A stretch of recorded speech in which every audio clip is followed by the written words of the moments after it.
الحمدللہ رب العالمین والصلاة والسلام علی رسولہ الکریم محمد وعلی آلہ وصحبہ اجمعین،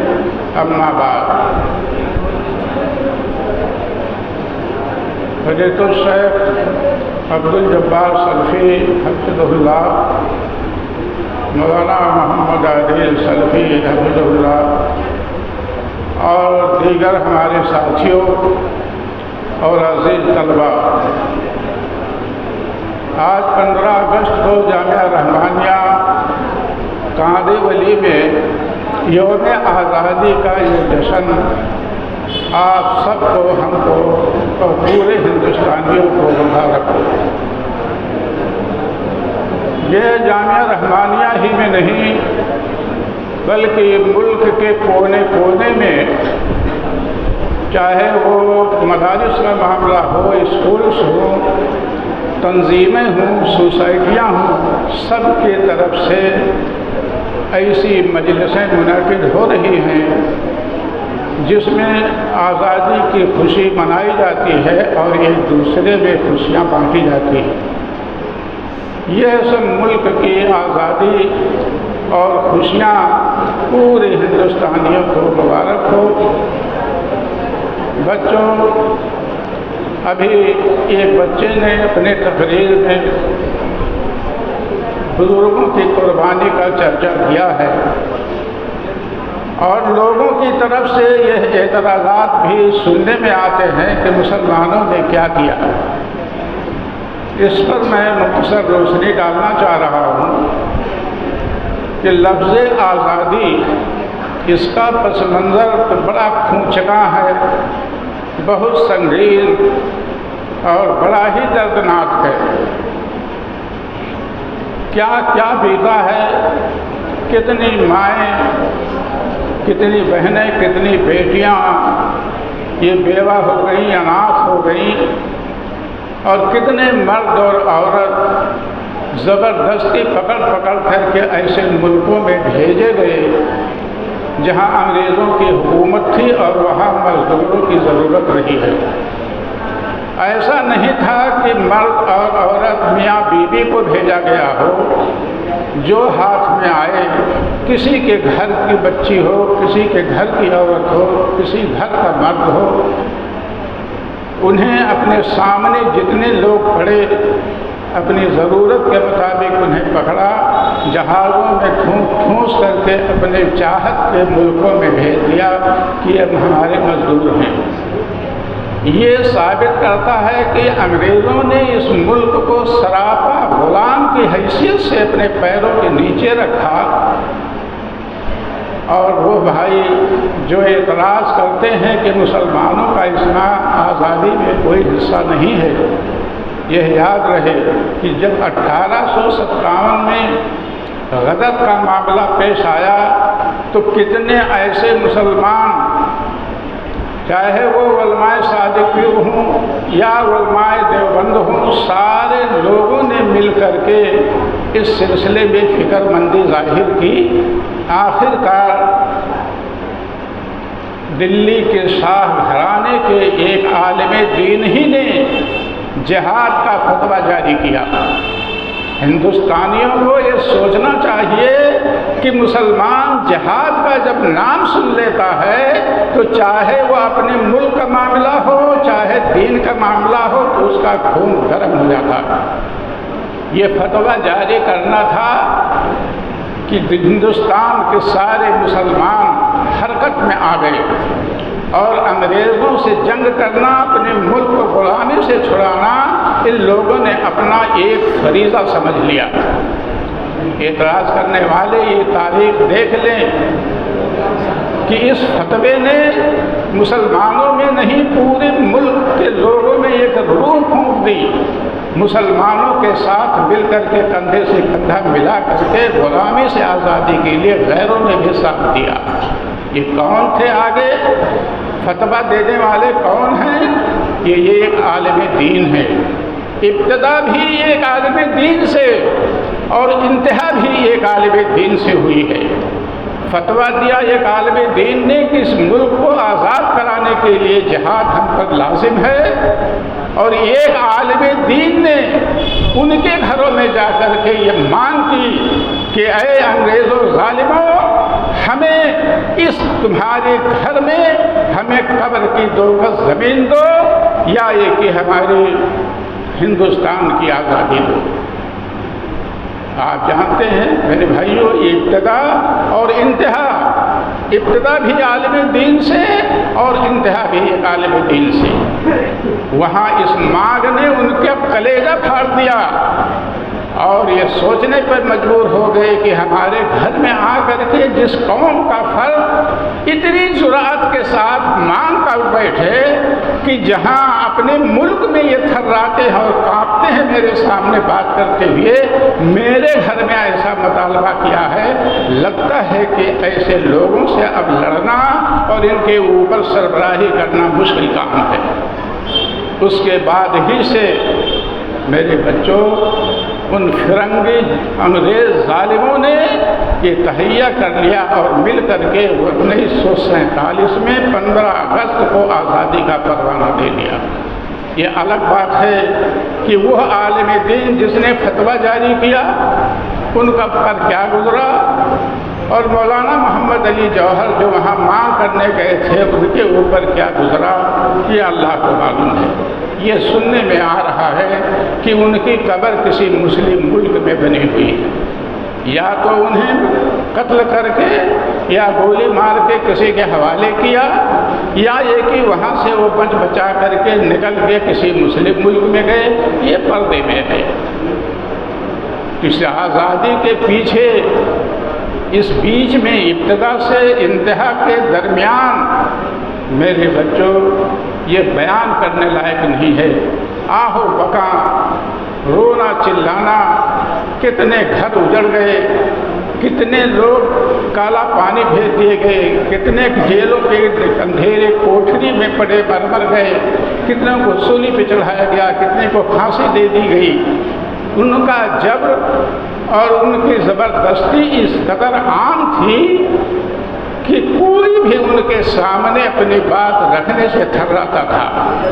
آپ جانتے ہیں جلیان والا باغ نام سنا ہوگا، وہاں لوگوں نے مل کر کے ایک میٹنگ کرنی چاہیے۔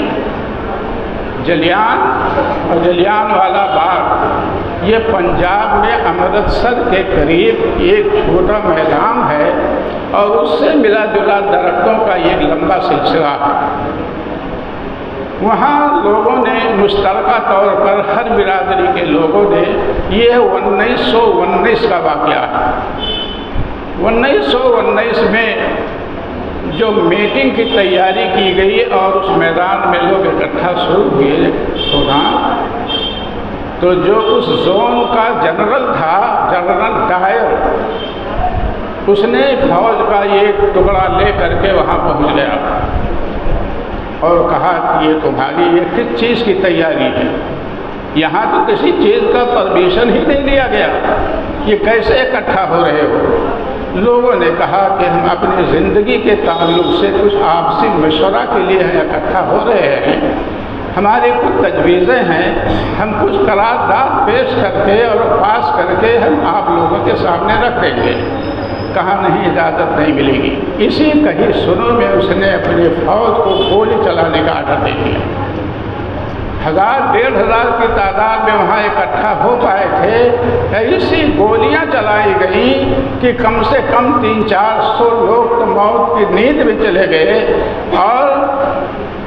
جتنے اور بچے ہوئے تھے، کسی کا پیر ناکام ہو گیا، کسی کا ہاتھ ناکام ہوا، کسی کی آنکھ ٹوٹ گئی، کسی کے سر میں گولی لگی، غرض ہے کہ ہر کوئی کہیں کا کہیں نہیں رہ گیا۔ 400 کے لگ بھگ جو تاریخ میں گنتی آتی ہے، 400 میں کچھ کم لوگ تھے جو موت کی نیند سو گئے۔ جو جلیان والے باغ کا چرچا آتا ہے، یہاں یہ چیز میرے علم میں نہیں ہے کہ ان مرے ہوئے لوگوں کو لے جا کر کے ان درختوں کے ڈالیوں میں لٹکایا گیا، یا یہ کہ کوئی دوسری زون کا کوئی کمانڈر لوگوں کو پکڑ کر کے لے گیا، وہاں پھانسی کی شکل دے کر کے ڈالیوں میں لٹکا دیا۔ یہ تھا ان کے ظلم کا حال۔ آپ اپنی کوئی بات اپنی میٹنگ اور بیٹھک بھی نہیں کر سکتے تھے، اس قدر ان کا ظلم تھا۔ یہ ہندوستانی عاجز آ چکے تھے کہ اب کیا کیا جائے۔ اس مجلس میں یہ بھی میں چرچا کر دوں، ایک چھوٹا بچہ جہاں اس نے اپنے باپ کو گولیوں سے چھلنی ہو کر کے تڑپتے ہوئے موت کے نیند میں جا رہا تھا، مرنا چاہ رہا تھا، اس بچے نے اپنی آنکھوں سے منظر دیکھا اور وہی قسم کھایا کہ اپنے اس باپ کا میں بدلہ ضرور لوں گا۔ نام اس کا شاید پنجابی بچہ تھا، اودھم سنگھ یا ایسے ہی کچھ نام ہے، لگ بھگ اودھم سنگھ ہے۔ یہ 1919 میں چھوٹا تھا، آگے چل کر کے جہاں ہندوستان پر ان کی پوری حکومت اور آزادی سے وہ سربراہی کر رہے تھے، تو برطانیہ میں لندن میں سارے ان کے اداروں میں آنے جانے کا سلسلہ برابر جاری رہتا تھا۔ اس موقع پر میرے بچوں، انگریزوں کا دنیا کے کسی ملک پہ نہیں بچا تھا کہ جہاں ان کی حکومت نہیں قائم ہو گئی تھی، اسی لیے سب کو پکڑ پکڑ کر کے جہاں ضرورت ہوتی تھی بھگا پھرا لیتے تھے۔ آزادی سے لوگوں کا آنا جانا رہتا تھا۔ تو وہ اودھم سنگھ بھی برطانیہ کسی طرح سے پہنچا اور وہ اس گھات میں رہتا تھا کہ میں اپنے باپ کا بدلہ کیسے لے لوں۔ چنانچہ 1940 میں وہ کسی طرح سے موقع پایا اور اس نے وہ جنرل ڈائر کو چلتے پھرتے دیکھ کر کے گولی مار دی۔ اگرچہ اس لڑکے کی جو اس وقت جوان ہو چکا تھا پھانسی دے دی گئی، لیکن اپنے باپ کا بدلہ بھی وہ لے لیا۔ یہ جلیان والے باغ سے آپ اندازہ لگائیے کہ کتنا ان کا ظلم ایسا بڑھا ہوا تھا کہ یہ ہندوستانی، کوئی ہندو ہو مسلمان ہو کوئی بھی ہو، ان کے سامنے اپنی بات پیش کرنے سے تھراتے تھے، نہ کوئی ان کی بات مانی جاتی تھی۔ یہاں تک کہ وہ کسی چوکی دار کے وعدے پر بھی کوئی ہندوستان نہیں رکھا گیا تھا۔ یہی سب چیزیں ہندوستانیوں کے دل میں اس قدر قلق پیدا کیا کہ جہاں تکلیفیں اٹھا اٹھا کر کے سب لوگ کیا سے کیا سوچتے تھے، اس عالم دین دلی کے شاہ گھرانے کے اس جہادی فتوے نے سب کے دلوں میں، سب کے رگوں میں خون پیدا کر دیا اور وہیں سے جنگ کی تیاری شروع ہو گئی۔ مسلمانوں کا ساتھ غیروں نے دیا۔ یہ جو کہتے ہیں حصہ کیا ہے، میرے بچوں، جو تکلیف آپ کے گھر پر کوئی قبضہ کر لے تو جو تکلیف آپ کو ہوگی دوسرے کو اتنی تکلیف نہیں ہو سکتی، اس لیے کہ مسلمانوں کی حکومت تھی، انگریزوں کی حکومت جو چھینا ہے مسلمانوں سے تو وہ مسلمانوں ہی سے چھینا ہے، اس لیے مسلمان تڑپ رہے تھے کہ انہیں کیسے بھگایا جائے۔ چنانچہ آگے چل کر کے سارے لوگ مل کر کے، چاہے وہ محمد علی جوہر ہوں، چاہے اشفاق اللہ خان ہوں، اور چاہے بھگت سنگھ ہوں اور سبھاش چندر بوس ہوں، ان سبوں نے سب مل کر کے ایسے راگ الاپی، جانتے ہیں کہ یہ لوگ ایک فرد نہیں، ایک انجمن کی شکل میں تھے۔ یہ جو بولتے تھے تو پورا علاقہ، پورا ضلع بولتا تھا۔ ان کی آواز اس طرح سے اٹھی کہ پورب سے لے کر کے پچھم اور اتر سے لے کے دکن تک کی فضا گونج گئی اور سارے ہندوستانیوں نے کمر کس لیا کہ ان کو اپنے ملک سے بھگانا۔ میرے بچوں، یہ مختصر سی بات ہے، جہاں شروع جو کیا ایک عالم دین نے فتویٰ دے کر کے، اور جو انتہا ہوئی ایک عالم دین کے ذریعے سے وہ آزادی کا پروانہ مانگ کر کے۔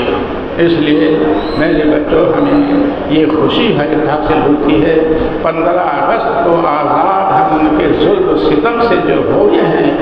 وہ ہمارے دلوں میں بیٹھا ہوا ہے۔ وہ بزرگ، وہ ہمارے پرکھے شہید ہوتے ہوئے، قتل ہوتے ہوئے، سولب چڑھتے ہوئے یا پھانسی پہ لٹکتے ہوئے یا اپنے اندھیری کوٹھروں میں جیلوں میں مرتے ہوئے یہ تمنا لے کر کے مرے ہیں کہ آگے چل کے ہمارے یہ بچے اس راہ پہ چل کر کے اس معاملے کو سر کر لیں گے۔ اسی لیے ان کی آواز، ان کی تمنا اور ان کی آرزو یہ جملہ بن کر کے ہندوستانیوں کے نوجوانوں میں پھیلا کہ اب تمہارے حوالے وطن ساتھی۔ یہ ہے آواز، ان کی ایک تمنا، ایک آرزو بن کر کے ہندوستانیوں کے سامنے جو آیا ہے۔ تو میرے بچوں سے ہم یاد کریں، چاہے وہ کسی بھی برادری کے ہوں، کسی بھی قوم کے ہوں، ان کے اس پیغام کو اپنے سامنے ہم رکھیں، خوشیاں دل کھول کر کے ہم منائیں اور اپنے ان بزرگوں کے قربانیوں کو بھی یاد کریں، اس لیے کہ اپنے وطن عزیز سے، مسلمانوں سے زیادہ محبت کرنے والی اور کون ہو سکتی ہے جہاں ان کے ایمان اور مذہب کے حساب سے شامل ہے اپنے وطن کی محبت۔ اللہ کے نبی صلی اللہ علیہ وسلم نے مکے سے ہجرت کرتے وقت کہا تھا کہ اے مکہ، تجھ سے میں محبت کرتا ہوں، تجھے میں نہیں چھوڑتا، لیکن ہمارے وطن کے لوگ ہم کو رہنے نہیں دے رہے۔ تو اپنے وطن سے جو محبت ہے، مسلمانوں سے اس محبت کا اگر کوئی سرٹیفکیٹ مانگتا ہے تو میرے بچوں ان سے کھول کر کے کہہ دو کہ یہ مسلمان، یہ قوم اپنے محبت جیسے اپنے مذہب سے، اپنی قوم سے یا انسانیت سے جیسے یہ محبت رکھتی ہے، ایسے اپنے وطن سے محبت رکھتی ہے۔ اللہ تبارک و تعالیٰ ہم سب کو خوشیوں سے سرشار کرے اور دوسرے لوگوں کو یہ خوشیاں بانٹنے میں ہم محظوظ ہوں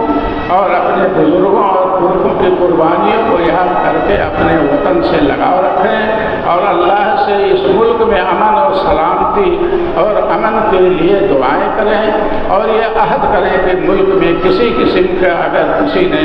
غیروں نے اگر انگلی اٹھائی تو ان کے انگلیوں کو موڑنے کے لیے ہم کافی۔